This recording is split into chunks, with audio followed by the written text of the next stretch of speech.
Hello dear friends, welcome to my channel Pathak academy. तो आज हम लोग एनसीईआरटी सीबीएसई क्लास 6 का हिस्ट्री में चैप्टर नंबर 1 देखेंगे। क्या, कहाँ और कब और कैसे, ठीक है, ये देखेंगे। चैप्टर 1 है आपका।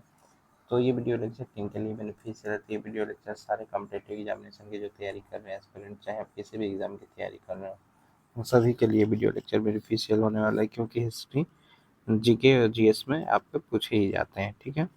तो पहले इतिहास का परिचय देखते हैं। इतिहास क्या है? इतिहास अतीत का अध्ययन है। यह हमें यह समझने में मदद करता है कि प्राचीन काल में चीज़ें कैसी थीं, समाज कैसे विकसित हुए और आज हम जहाँ हैं वहाँ कैसे पहुँचे। इतिहास का अध्ययन हम लोग क्यों करते हैं, ठीक है।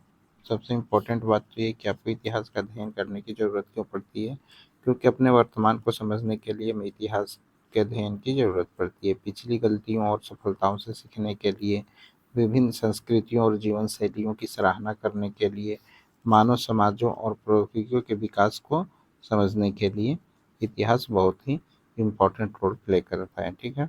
तो अब अतीत के बारे में जानते हैं। तो इतिहास के कुछ सोर्सेज होते हैं, स्रोत होते हैं।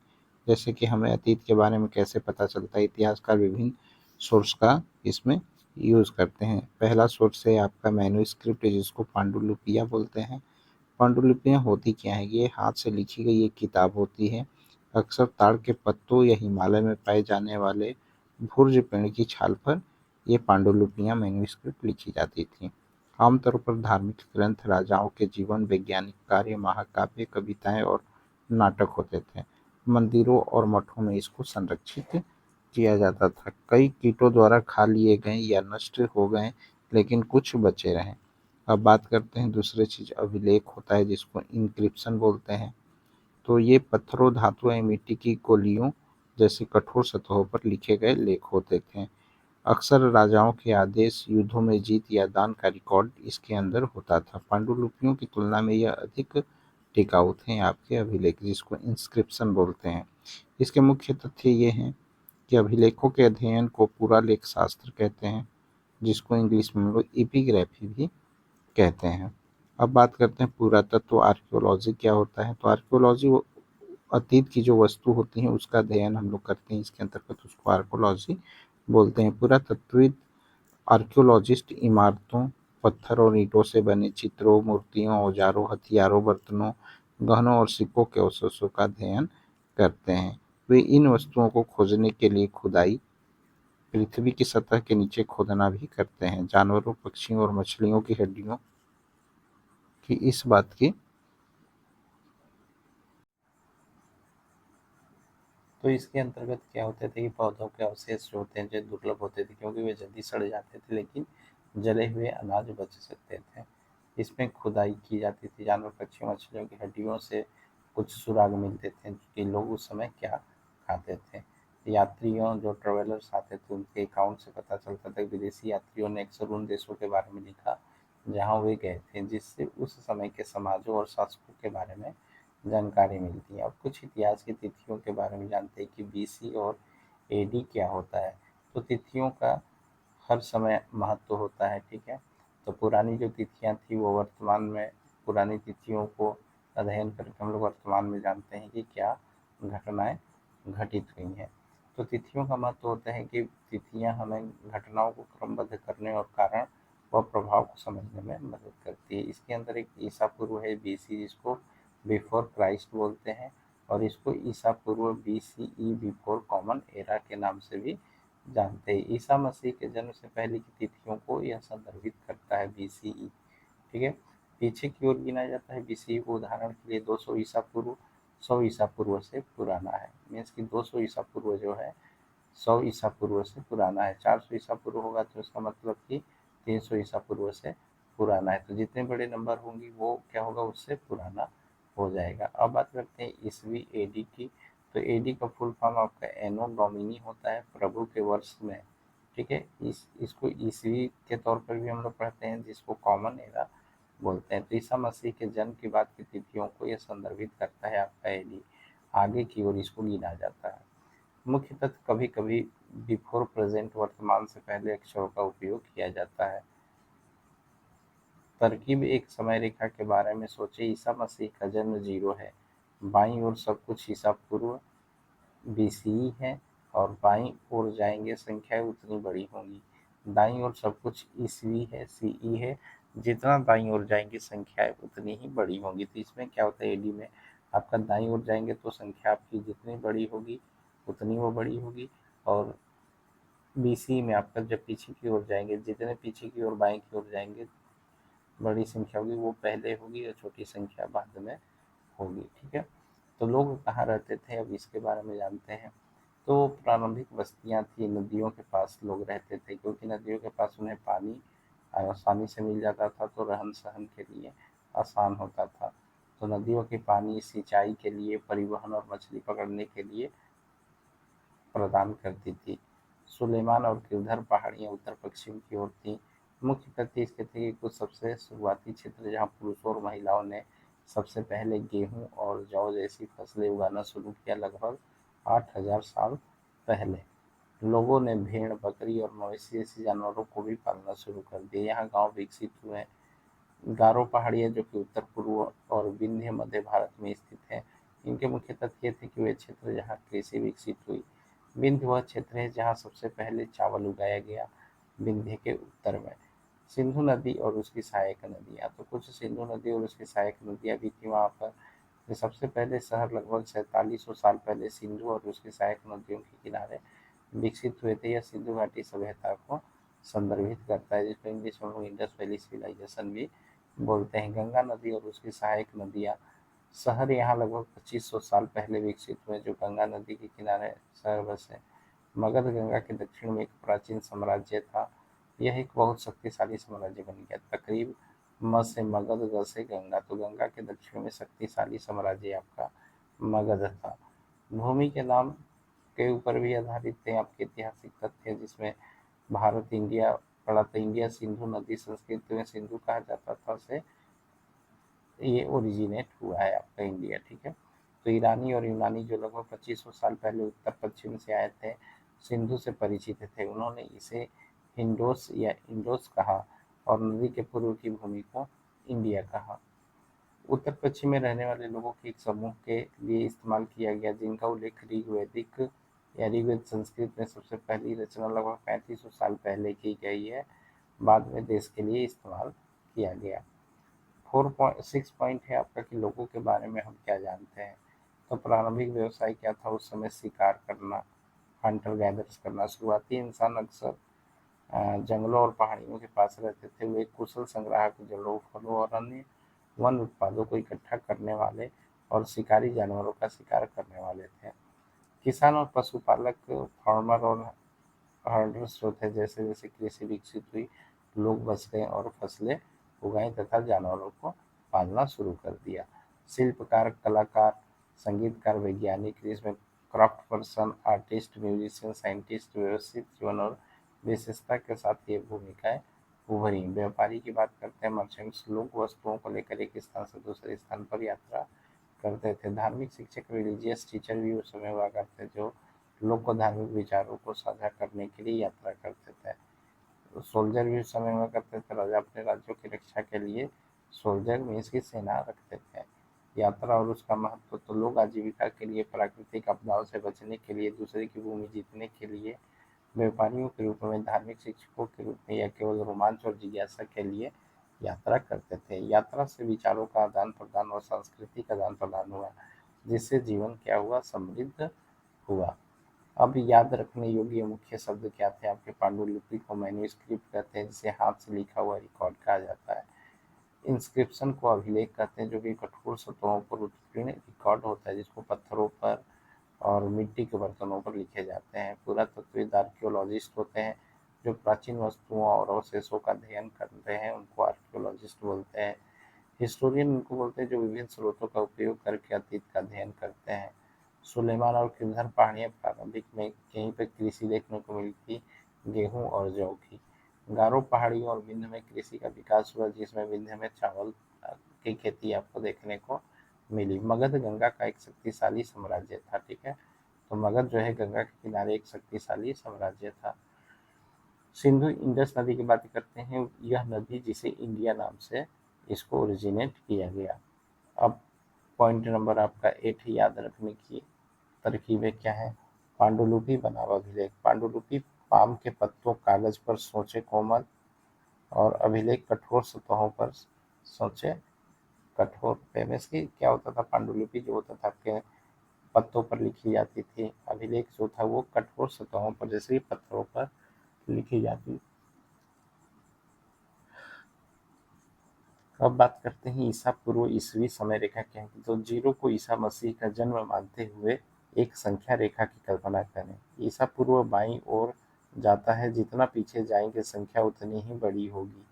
ईसवी दाईं ओर जाता है, जितना आगे जाएंगे संख्या उतनी बड़ी होती जाएगी। मीन्स कि 100 साल से 200 साल जो है आपका एडी में बड़ा होगा, और बीसी में आपका क्या हो जाएगा, 100 साल से 200 साल जो है वो आपका बड़ा होगा। ठीक है, तो इसमें क्या कहने का मतलब था कि जैसे कि 0 है ईसा मसीह का ईयर, ठीक है, तो ईसा पूर्व बाईं ओर जितना पीछे जाएंगे संख्या उतनी बड़ी होगी, और ईसवी दाईं ओर होता है, जितना आगे बढ़ेंगे संख्या उतनी बड़ी होगी। तो इतना बस आपको ध्यान रखना है। प्रारंभिक कृषि प्रारंभिक सीखने के लिए केजी कक्षा के बारे में सोचें। प्रारंभ कृषि के लिए करधर और गोरो पहाड़ियाँ पर आपके खेती शुरू में हुई थी, और विंध्य पहाड़ियों पर। सिंधु सभ्यता की बात करते हैं तो सिंधु नदी इंडिया देश, संस्कृत प्राचीन भाषा और संस्कृति पहली सभ्यता ये थी आपकी। ठीक है, तो अब इसके ऊपर बेस्ड कुछ 50 MCQs भी हम लोग देखेंगे। ठीक है, तो अतीत का अध्ययन क्या कहलाता है ये आपको बताना है। तो अतीत के अध्ययन को क्या कहते हैं? बताइए। प्रश्न संख्या 1 है, अतीत के अध्ययन को क्या कहा जाता है? तो अतीत के अध्ययन को इतिहास कहा जाता है। प्रश्न संख्या 2 पर चलते हैं, मानव समाजों और प्रौद्योगिकियों के विकास को समझने के लिए किसका अध्ययन किया जाता है? तो इसमें भी आपका इतिहास का अध्ययन किया जाता है। अब चलते हैं प्रश्न संख्या 3 की ओर। प्रश्न संख्या 3 है हमारे पास कि हाथ से लिखी गई पुस्तकें क्या कराती है जो अक्सर ताड़ के पत्तों पर मिलती हैं? तो उसको हम लोग क्या बोलते हैं? पांडुलिपियाँ बोलते हैं। क्या बोलते हैं? पांडुलिपियाँ बोलते हैं। प्रश्न संख्या 4 पर चलते हैं। प्रश्न संख्या 4 है हमारे पास कि भुर्ज पेड़ की छाल पर लिखी पांडुलिपियाँ भारत के किस क्षेत्र में पाई जाती हैं? तो ये आपका हिमालय क्षेत्र में पाई जाती हैं।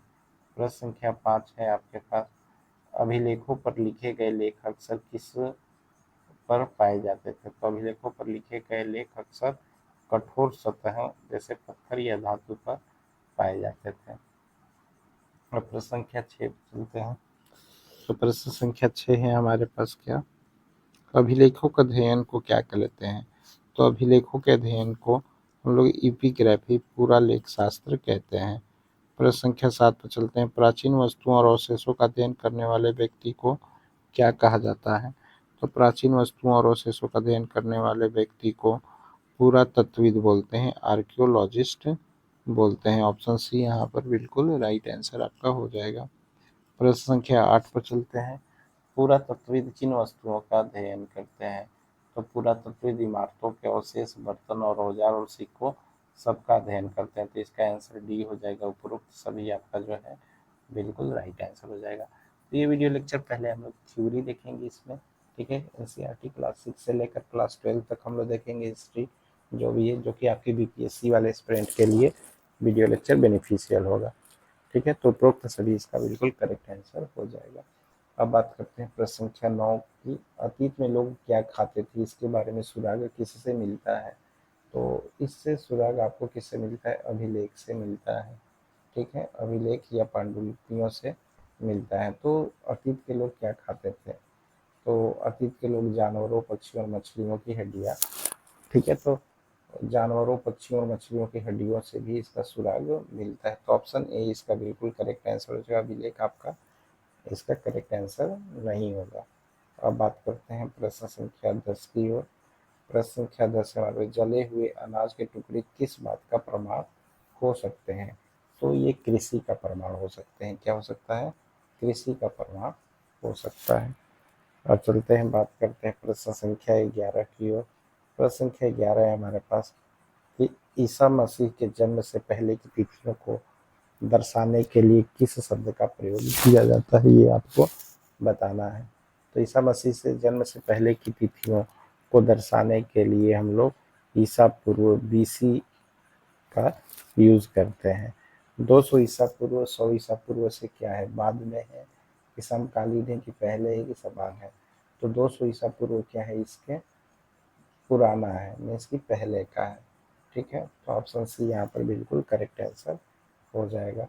प्रश्न संख्या 13 पर चलते, ईसा मसीह के जन्म के बाद की तिथियों को दर्शाने के लिए किस शब्द का प्रयोग किया जाता है। तो ईसा मसीह के जन्म के बाद की तिथियों को दर्शाने के लिए हम लोग ईसवी एडी का प्रयोग करते हैं। अब चलते हैं प्रश्न संख्या 14 की ओर। लगभग 8000 साल पहले गेहूं और जौ जैसी फसलें उगाने वाले सबसे शुरुआती क्षेत्रों में से एक कौन सा था। तो ये सुलेमान और किरधर पहाड़ियाँ थी। कौन सी थी, सुलेमान और किरधर पहाड़ियाँ। प्रश्न संख्या 15 पर चलते हैं, किस क्षेत्र में सबसे पहले चावल उगाया गया। तो ये विंध्य के उत्तर क्षेत्र में चावल सबसे पहले उगाया गया। अब बात करते हैं प्रश्न संख्या 16 की ओर। प्रश्न संख्या 16 है कि लगभग 4700 साल पहले सबसे पहले शहर किस नदी के किनारे विकसित हुए थे। तो ये सिंधु नदी के किनारे विकसित हुए थे। प्रश्न संख्या 17 पर चलते हैं। लगभग 2500 साल पहले गंगा नदी के दक्षिण में एक शक्तिशाली साम्राज्य कौन सा था। तो वो साम्राज्य था मगध साम्राज्य। इंडिया शब्द किस नदी से लिया गया है। तो इंडिया शब्द सिंधु नदी से लिया गया है। अब बात करते हैं प्रश्न संख्या 19 की। ऋग्वेद में किस समूह के लोगों का उल्लेख है जिसके नाम पर बाद में देश का नाम भारत पड़ा। तो ये था आपका आर्य। ठीक है, तो आर्य समूह के लोगों का उल्लेख है। प्रश्न संख्या 20 पे चलते हैं। ईरानियों और यूनानियों ने सिंधु नदी को क्या कहा था। तो ईरानी और यूनानियों ने सिंधु नदी को हिंडोस या इंडोस कहा था। क्या बोला था, हिंडोस या इंडोस कहा था। प्रश्न संख्या 21 पे चलते हैं। प्रारंभिक लोग, ठीक है, प्रारंभिक लोग। उससे पहले एक बार आप लोग वीडियो लेक्चर को लाइक कर दीजिए, दोस्तों के बीच से ज़्यादा शेयर करिए, और जो इस चैनल बनाए चैनल को सब्सक्राइब करना ना भूलें, और साथ ही बेल आइकन बटन को भी प्रेस करना ना भूलें, जिससे कि जो भी नई वीडियो का नोटिफिकेशन हो आप तक पहले पहुंच सके। तो प्रारंभिक लोग आमतौर पर कहाँ रहते थे। तो प्रारंभिक लोग आमतौर पर नदियों और पहाड़ियों के पास रहते थे। प्रश्न संख्या 22 पे चलते हैं। अतीत में लोगों की यात्रा करने का एक मुख्य कारण क्या नहीं था। आजीविका की तलाश में, प्राकृतिक आपदाओं से बचने के, स्कूल जाने के लिए, व्यापार के लिए। तो इसमें स्कूल जाने के लिए एक मुख्य कारण नहीं था। प्रश्न संख्या, क्योंकि सभी सभ्यताओं की खोज हो रही थी, तो स्कूल का तो कोई अभिप्राय नहीं बनता है यहाँ पर। प्रश्न संख्या 23 पे चलते हैं। इतिहास का अध्ययन हमें किसमें मदद करता है। इतिहास का समय हमें वर्तमान को समझने में मदद करता है। पांडुलिपियां किस पर लिखी जाती थी। तो पांडुलिपियां जो है ताड़ के पत्ते और भूर्ज पेड़ की छाल पर लिखे जाते थे। प्रश्न संख्या 25 पर चलते हैं। अतीत में पांडुलिपियां कहाँ संरक्षित की जाती थी। तो ये आपका मंदिर और मठों में संरक्षित की जाती थी। प्रश्न संख्या 26 पे चलते हैं। अभिलेख पांडुलिपियों की तुलना में अधिक टिकाऊ क्यों होते हैं। क्योंकि ये कठोर सतहों पर उकेरे गए थे। किस पर उकेरे गए थे, कठोर सतहों पर उकेरे गए थे। प्रश्न संख्या 27 पे चलते हैं। पुरातत्विद खुदाई क्यों करते हैं। तो पुरातत्विद खुदाई प्राचीन शहरों और वस्तुओं को खोजने के लिए करते हैं, जिसको आर्कियोलॉजिस्ट भी बोलते हैं। प्रश्न संख्या 28 पे चलते हैं। जानवरों, पक्षियों और मछलियों की हड्डियों का अध्ययन हमें किस बारे में बताता है। तो लोगों के भोजन की आदतों के बारे में बताता है। अब चलते हैं प्रश्न संख्या 29 की ओर। ईसा पूर्व बीसी और ईसवी एडी का उपयोग किस लिए किया जाता है। इतिहास की घटनाओं को कालानुक्रमित करने के लिए। क्या करने के लिए, इतिहास की घटनाओं को कालानुक्रमित करने के लिए। तो ऑप्शन बी यहाँ पर बिल्कुल सही आंसर हो जाएगा। बीपी का अर्थ क्या है। ठीक है, बीपी का अर्थ क्या है, बिफोर प्रेजेंट। बी आंसर यहाँ पर करेक्ट हो जाएगा। अब चलते हैं प्रश्न संख्या 31 पर। सुलेमान और किरधर की पहाड़ियों में लोग कौन से जानवर पालते थे। तो भेड़, बकरी और मवेशी पालते थे। क्या पालते थे, भेड़, बकरी और मवेशी पालते थे। गारो पहाड़ियों का संबंध किस गतिविधि से है। तो गारो पहाड़ियों का संबंध जो है वो कृषि के विकास गतिविधि से है। प्रश्न संख्या 33 पे चलते हैं। गंगा नदी की सहायक नदियों को क्या कहा जाता है? वे नदियाँ जो गंगा में मिलती है, वे नदियाँ जो गंगा से निकलती हैं, वे नदियाँ जो गंगा के समांतर बहती हैं, तो वे नदियाँ जो गंगा के समांतर बहती हैं उसको गंगा नदी की सहायक नदियाँ कहा जाता है। मगध कहाँ स्थित था? तो मगध जो था वो आपका कहाँ स्थित था ये आपको बताना है, बताइए। तो मगध सिंधु नदी के किनारे स्थित था? नहीं, गंगा के दक्षिण में स्थित था। बिल्कुल ऑप्शन बी आपका बिल्कुल करेक्ट हो जाएगा। तो मगध जो था वो गंगा के दक्षिण में स्थित था। प्रश्न संख्या 35 पे चलते हैं। भारत नाम सबसे पहले किस में पाया जाता है? तो भारत नाम सबसे पहले आपका ऋग्वेद में पाया जाता है। प्रश्न संख्या 36 पे चलते हैं। लोग एक स्थान से दूसरे स्थान पर क्यों जाते थे? व्यापार के लिए, केवल मनोरंजन के लिए, सेना में शामिल होने के लिए? तो यहाँ पर उपरोक्त सभी आपका करेक्ट आंसर हो जाएगा। प्रश्न संख्या 37 पे चलते हैं। किस प्रकार के स्रोत हमें उस समय के धार्मिक विश्वासों और प्रथाओं के बारे में बता सकते हैं? तो वो थी आपकी पांडुलिपि, जिसको धार्मिक ग्रंथ भी कहते हैं। प्रश्न संख्या 38 पे चलते हैं। इतिहास का अर्थ क्या होता है? तो इतिहास का अर्थ होता है अतीत के बारे में जानना। प्रश्न संख्या 39 पे सबसे पहले फसलें कहाँ उगाई गई? तो सबसे पहले फसलें जो थी वो आपका सुलेमान और किरधर पहाड़ियों में उगाई गई। प्रश्न संख्या 40 पे चलते हैं। सिंधु नदी का संस्कृत नाम क्या है? तो सिंधु नदी का संस्कृत नाम क्या है? तो इसका संस्कृत नाम सिंधु ही है। प्रश्न संख्या 41 पे चलते हैं। पुरातत्वविद क्या खोजने के लिए खुदाई करते हैं? प्राचीन कलाकृतियों और अवशेष को खोजने के लिए खुदाई करते हैं। तो यहाँ पर प्रश्न संख्या 41 भी हो गया। प्रश्न संख्या 42 पे चलते हैं। 100 ईसा पूर्व और 100 ईस्वी के बीच कितने वर्षों का अंतर है? तो 100 ईसा पूर्व और 100 ईस्वी के बीच का अंतर अगर आप निकालेंगे तो ये लगभग कितने का अंतर आ जाएगा? मान लीजिए कि 100 ईसा पूर्व आपका पीछे गया 0 से और ये 100 इतने का हो गया, तो अंतर आपका कितने का हो जाएगा? ये 200 वर्षों का अंतर आपका हो जाएगा। अतीत के बारे में हम कैसे जानते हैं? तो पांडुलिपियों, अभिलेखों और पुरातात्विक साक्ष्यों के आधार पर अतीत के बारे में हम जानते हैं। प्रश्न संख्या 44 पे चलते हैं। किस क्षेत्र में कृषि के विकास के साथ साथ चावल की खेती भी हुई? तो ये विंध्य के उत्तर में हुई। प्रश्न संख्या 45 चलते हैं। आंतरिक शिकारी संग्राहक जीवन जीने वाले लोग किस पर निर्भर थे? तो ये शिकार और जंगली उपज के संग्रह पर निर्भर थे।